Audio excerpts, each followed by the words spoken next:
Começa agora o programa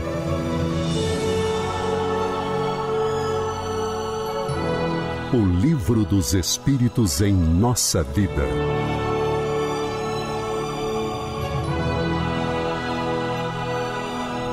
Olá, estamos de volta com o programa O Livro dos Espíritos em Nossa Vida. Quero deixar aqui o meu abraço, o meu agradecimento a todos aqueles que têm nos acompanhado pelos canais da Comunhão Espírita, TV da Comunhão, na Rádio Comunhão, bem como também no nosso canal no YouTube, falar da nossa satisfação de estar com cada um de vocês semanalmente, comentando esta obra tão importante para a doutrina espírita e para todos nós, de maneira geral, falar da nossa alegria de poder estar contribuindo com a sua cultura espírita, com a sua cultura espiritual. E para mais um programa, quero convidar o nosso amigo Alcir Almeida. Seja bem-vindo, Almeida. Obrigado, Ricardo. É uma honra estar aqui. É uma honra estar com vocês, tá? Não tem semana que passe e que alguma coisa que vocês falam repercute, que não existe uma semana que não repercute aquilo que vocês falam, tá? Vocês participam muito da criação e da composição desse programa. Muito obrigado. Ok, Almeida. Na semana passada, Almeida, nós paramos na questão 577 e hoje, obviamente, vamos para a questão 578 ainda sobre o tema Ocupações e Missões dos Espíritos. E na questão 578, o Kardec fez a seguinte pergunta: o espírito pode falir em sua missão por sua falta? Você já deu spoiler a semana passada disso demais aqui. da conta. Já falou muito sobre isso. Nós já falamos demais, né? Eu só vou fazer a versão curta, né? Isso. Sim, todos nós podemos falir. A não ser que você seja um Cristo, que já não é mais uma questão experiencial, não é uma experiência, não é uma provação, todos nós podemos falhar. E para usar uma expressão do Emmanuel, né? Todos nós falhamos miseravelmente. É verdade. Né? Sim. Ninguém tira 10. Não. Ninguém tira 10. Não. Né, cara? É isso. E a resposta, Almeida, é exatamente essa. Sim, se não é um espírito superior. Né? E apenas para exemplificar, você comentou bastante na semana passada a pergunta do Kardec, né? Quando ele teve a informação da tarefa que ele precisava desempenhar, e ele perguntou: e se eu não der conta disso? Tem mais aí uns tantos outros, algumas dezenas de indivíduos que também estão cogitados para levar a bom termo. Estão preparados, treinados para cumprir essa missão. Tanto quanto você. Se você falhar, cara, tem mais gente na fila. E aí, Almeida, e se isso acontecer? E se o espírito falhar? Isso é a subpergunta dessa pergunta. Quais são as consequências de um espírito que, tendo uma missão a cumprir, não der cabo dela, não conseguir executá-la? Tem uma música do Tom Jobim. Não. Esqueci o nome do autor. Começar de novo. É verdade. Vamos começar de novo, gente. E não tenham dúvidas. Possivelmente, estamos neste momento das nossas existências fazendo de novo algo que já erramos dezenas, milhares, incontáveis, porque não temos meios para contar quantas vezes já falhamos. Mas não vai ter uma consequência não, Almeida? Você tinha uma missão, não cumpriu a missão, vai ter que pagar por isso, vai ter que Eu não gosto da expressão. Arcar com as responsabilidades. Você vai arcar com as responsabilidades. Né? Quanto mais a gente evolui, mais a gente compreende que somos corresponsáveis na criação e na organização do mundo. Cada vez mais conscientes, nós somos impulsionados pelo nosso pelo nosso eu mais profundo, pela nossa consciência de que é responsabilidade nossa corrigir as mancadas que já demos no passado. É verdade. Você ia dizer que não gosta de uma palavra que eu falei, que é a palavra Pagar, pagar, né? pagar. Deus não é um contador Um mestre, cobrador, né? e como já disse Pedro, lá na carta de Pedro, o amor cobre a multidão dos pecados. É verdade. Né? A nossa alegria é que Deus nos trata mais com amor do que com justiça, que se Ele apenas nos tratasse com justiça... O que nos salva é a sua misericórdia, não a sua justiça. Pois é. Mas, invariavelmente, a palavra pagar, ela é corriqueiramente falada, Sim, ailures. o que é uma compreensão inadequada do que é o karma. É, exatamente. É É uma uma compreensão compreensão inadequada. inadequada do que é o karma.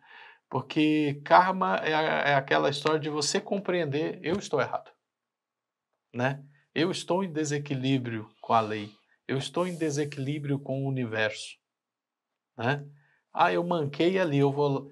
O impulso de corrigir o que você errou já é o primeiro passo na corrigenda, do reequilíbrio, né? E a melhor forma, se não for a melhor, mas uma delas, de você perceber as tuas mancadas, é você sofrer as consequências das suas mancadas, O aguilhão da dor. não é? Que é o que a gente chama de expiação. Expiação com X, né? Não de espiar, mas de expiar. Olha só, de expungir. Fica mais claro, né? Espiar vem tem a mesma raiz ali de expungir, é colocar para fora aquilo que está incomodando Isso, dentro. exatamente, exatamente.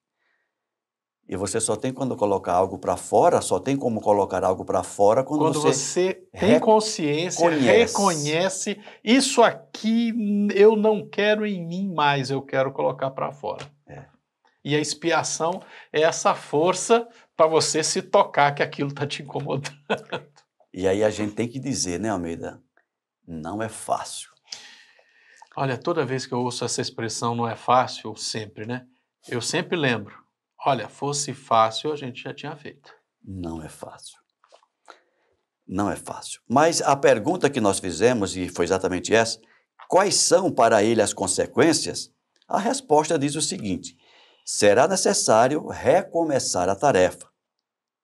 E é essa a sua punição. Aliás, sofrerá as consequências do mal que haja causado. Por isso que nós estamos ainda no planeta de expiações e provas, né? Porque nós ainda estamos a cada encarnação, a cada reencarnação, expiando ou expurgindo os nossos equívocos pretéritos. E precisamos expiar para que nós tenhamos a consciência daquilo que não precisamos mais ser e daquilo que precisamos ser. Interessante, tem aquela imagem que o artista, quando está diante do bloco de mármore, como é que ele transforma aquilo numa estátua, né? Uhum. Ele tira aquilo que sobra. É verdade.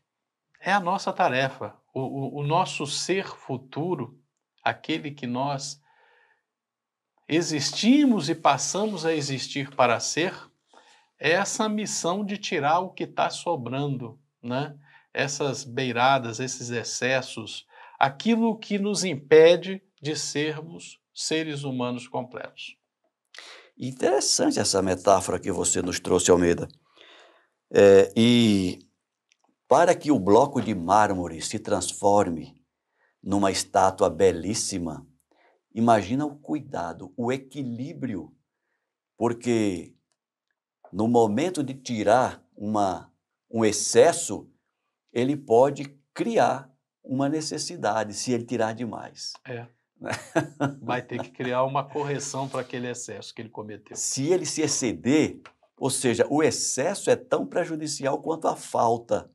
Por isso que se fala tanto, e o Emmanuel falou agora há pouco na leitura do livro, da necessidade do equilíbrio, né?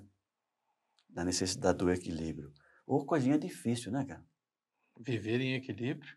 Não, eu estou falando desse processo de Esse processo de reconstrução do esse espírito, processo de de chegar a esse de equilíbrio, chegar a esse equilíbrio. de chegar a essa figura ideal que iremos ser algum dia. Pois é. E nesse sentido, Almeida, é como quando a gente percebe como é difícil encontrar esse equilíbrio, né? De evitar deixar o excesso, ou ao tentar tirar esse excesso, se Criar uma exceder falta. e criar uma falta. Não é? Claro que eu estou me mantendo na sua metáfora do escultor, né? sim. Mas foi uma metáfora perfeita, porque a gente faz isso, né? Por exemplo, amar. Quantas vezes excesso de amor Indica outra coisa. indica outra coisa? Posse, exatamente. egoísmo, vaidade. Apego, né, que é posse, É. né? Tudo isso. Olha a necessidade desse equilíbrio, né?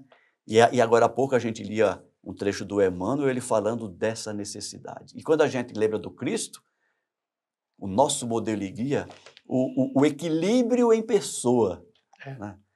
E a gente olha e diz assim, caramba, esse é o meu modelo? Eu tenho que chegar lá? Cara, e Tá o longe. Espiritismo não apenas nos diz que temos que chegar lá, como ele afirma, chegaremos lá. É uma questão de tempo, né? E quando eu digo uma questão de tempo, é uma questão de séculos, de milênios, ninguém sabe É o quanto. tempo do Pai, não é o nosso relógio. É verdade. Muito interessante. Deu Filosofou, né, cara? um medinho agora, né, cara? Ficou assim, caramba. Como estamos distantes ainda, mas vamos continuar tentando. Vamos para a questão 579 agora, né, Almeida? Uhum. Visto que o Espírito recebe sua missão de Deus, como Deus pode confiar uma missão importante e de interesse geral a um Espírito que pode falir nessa missão? E agora? Será que, como é, eu acho que a pergunta nos bastidores da pergunta de Kardec é, como que Deus, ele é tão... Onisciente. Pois é, como é que ele sabe? Mas ia usar outra palavra, como é que ele se arrisca tanto a dar uma missão para um ser que sabidamente pode falhar, que é frágil, que não tem aquela certeza da vitória? Cara, eu vou ter que entrar numa filosofia bruta aqui. O problema, para compreender a resposta a essa pergunta, é que nós somos seres presos no tempo, né? Nós raciocinamos, existe um passado, existe o presente e existe o futuro. É como nós raciocinamos. Toda a lógica do nosso raciocínio é a uma ação corresponde uma consequência e a consequência sempre vem depois da ação. Alcir, você está falando viajando. óbvio, está viajando. Mas para compreender por que Deus faz isso, Deus sabe, Deus é. Deus é algo, não alguém, né? É algo que está fora do tempo. Então Deus tem a capacidade de perceber aquilo que chamamos de realidade planificado. Ele tem a percepção disso tudo simultâneo. Ele nos conhece o passado, ele nos conhece aquilo que chamamos presente, ele sabe o nosso futuro como uma coisa única, né? Então, no momento em que, não Deus, mas a providência divina, como já explicado aqui pelos espíritos superiores, pelos espíritos que comungam muito próximo da realidade divina, de nos colocar numa situação daquilo que chamamos de missão, lá na origem, eles já sabem os resultados, né? Quando o Espírito da Verdade responde a Kardec que tem mais 40 para resolver aquele problema, em verdade, o Pai Eterno já sabe, não, Kardec fez assim, assim, assim. Ao mesmo tempo em que ele está entregando a missão, ele já sabe o resultado. Deus está além do tempo. E às vezes a gente quer trazer Deus para essa prisão do tempo em que nós estamos. É exatamente isso, É Almeida. filosofia, eu peço desculpa, mas tem que ser colocado. Mas uma outra coisa, que você, apenas dizendo de outra forma, nós nos prendemos muito ao quando, né? Tem uma missão para o Alcir. Quando ele vai ter que fazer isso, até quando, onde, né? Você falou que Deus está além do tempo, mas está fora do espaço também, Sim, ele está além. não é? Ele é aqui, ele será sempre, ele foi, Pois ele é, é. e o que para nós exige uma questão temporal, para Deus não. Por exemplo, o Espiritismo veio em 1857. O que é 1857 para Deus? É agora. Não é? Então, para nós, pode ser uma coisa importante a determinação temporal da ação, enquanto que para Deus tudo se resolve no seu tempo. Tudo está resolvido. E o seu tempo é a eternidade, né? Então, nós nos preocupamos e muitas vezes pensamos que Deus pensa e age da mesma maneira que nós pensamos e agimos, né? Eu acho que é assim. Vamos ver a resposta? Uhum. Deus não sabe se seu general obterá a vitória ou será vencido? Ele o sabe, estais seguros disso. E seus planos, quando são importantes, não repousam sobre aqueles que devem abandonar a obra no meio do trabalho. Toda a questão está para vós no conhecimento do futuro que Deus possui, mas que não vos é dado. Ou seja, quem tem dúvida se a missão vai ser ou não cumprida somos nós. Deus não tem a menor dúvida disso. Não. Ele sabe que será cumprida e como será cumprida. Agora eu vou colocar uma pimentinha na sua filosofia. Puxa, por favor, malagueta. Se Deus sabe que a missão vai ser resolvida, cumprida, se ele sabia que Kardec iria cumprir aquela missão, por que que tinha mais 40 na reserva? Deus não tinha dúvida. Quem tinha dúvida era o Espírito da Verdade. E eu ainda acrescento nessa sua malagueta o seguinte: ô Kardec, fica na tua e faz o teu melhor. É verdade, porque a gente não pode esquecer uma coisa, né, Almeida? O Espírito da Verdade não é Deus. Não, o Espírito da Verdade não é Deus, mas que também os espíritos superiores, eles são, digamos assim, os prepostos de Deus na Terra. E mesmo sendo espíritos superiores, Não são Deus. não têm a percepção de Deus. Então, dando um exemplo, digamos que... Vamos fazer uma comparação. Vamos botar mais malagueta. Apenas uma comparação. Vai jogar né? bolho aí. O presidente de uma república atribui uma missão para os seus generais, né? Por mais próximo que os generais estejam do presidente, eles nunca estarão na cabeça do presidente. Não. Né? E quando o presidente dá uma missão, o general pode dizer assim, caraca, o presidente me deu essa missão para que não falhe, eu vou montar aqui um séquito de possíveis executores para que ninguém deixe de cumprir essa missão. Vou fazer todo o planejamento de Estado-Maior, todas as linhas de ação. Isso! Para que eu não chegue para o presidente e diga assim, a missão não foi cumprida, falhei. Então cria-se toda uma rede de substitutos, digamos assim, né? Para que a coisa não falhe. Esse exemplo apenas para a gente trazer para a nossa realidade física, perdão, para dizer que o Espírito da Verdade não é Deus. Tinha ele, talvez, as suas dúvidas com relação a Kardec? Na verdade, né? é a tarefa dele se preparar para a eventualidade. Sim. Acha? Se eu digo assim, Almeida, eu preciso que você faça isso. Eu vou me preparar para todas as eventualidades que eu for capaz de Claro. perceber. Né? Porque no momento em que eu for capaz, abrindo aspas, de prever todas as eventualidades, nada para mim será surpresa. e Exatamente. a missão será cumprida. Alguém disse isso. Alguém já deve ter dito É, isso. você falou, alguém já disse E isso. se eu não me engano, foi Napoleão. Exatamente! Eu estava pensando nele também, eu acho que foi Napoleão que ele disse isso. Sim. Quando eu me precaver a tal ponto de prever todas, nada será surpresa. O pensamento dele era mais ou menos o seguinte: quando eu vou para uma batalha, eu tenho que me preparar. E se o inimigo vier pela direita? E se o inimigo vier pela esquerda? E se o inimigo surgir da minha retaguarda, o que faço?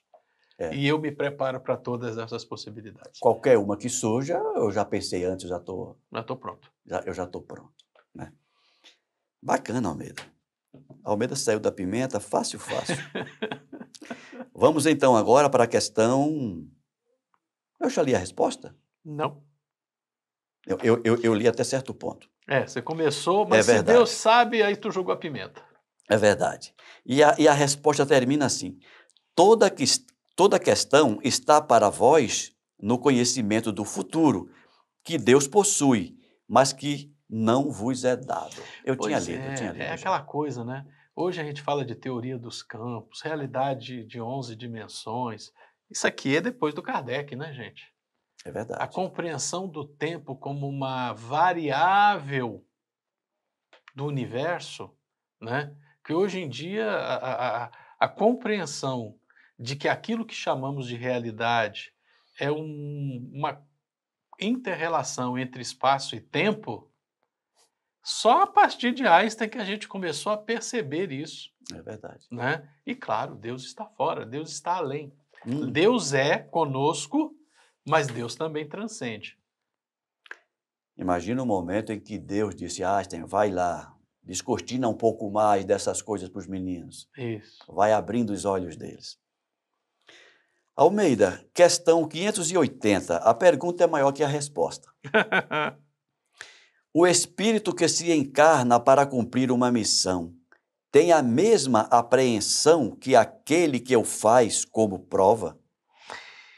Interessante que a pergunta tem malícia, né? A pergunta tem malícia.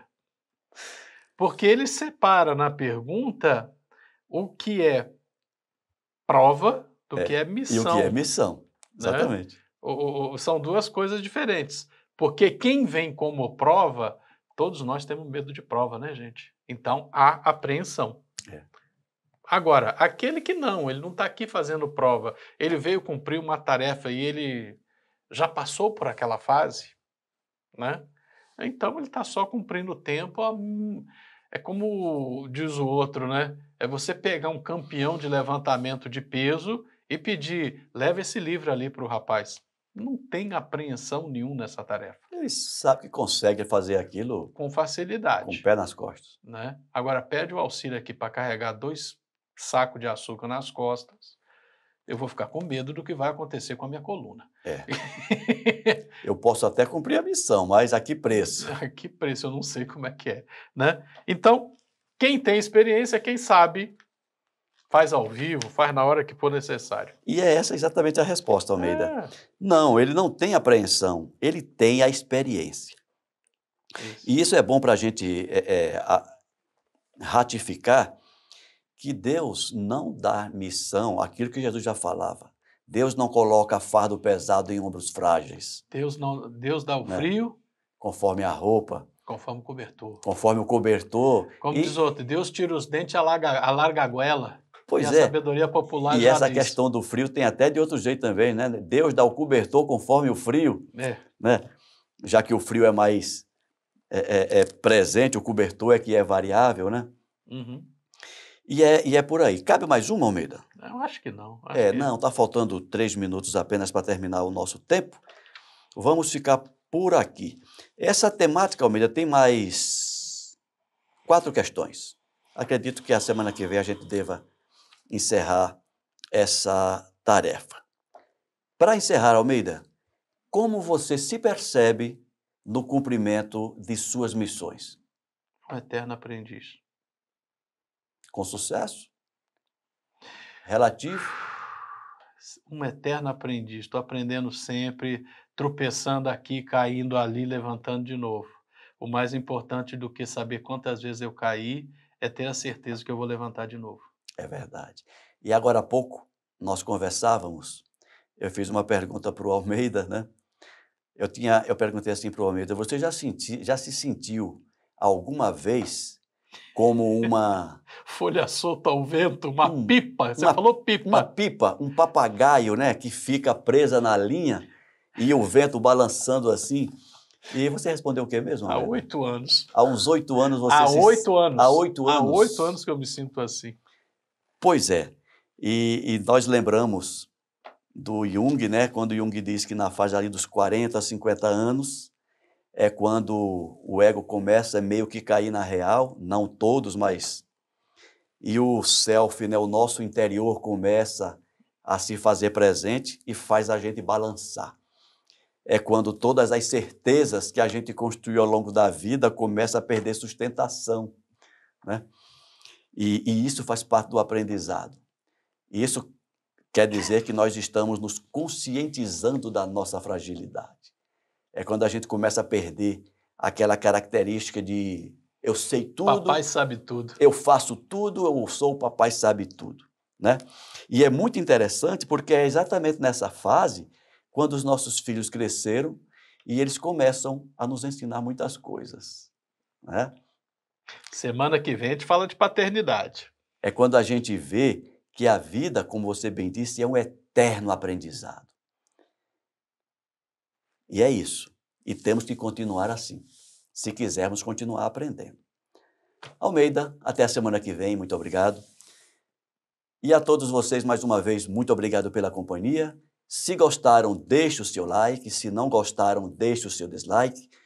Mas também nos ajude a divulgar o nosso programa. Não é divulgar o Ricardo, nem divulgar o Almeida. É divulgar a doutrina espírita, é divulgar o livro dos Espíritos. Então, passe esse programa para seus amigos, seus parentes, seus familiares, divulgue no seu Facebook, no seu Instagram, no WhatsApp, como você achar melhor. Grande abraço a todos e nos veremos na próxima semana.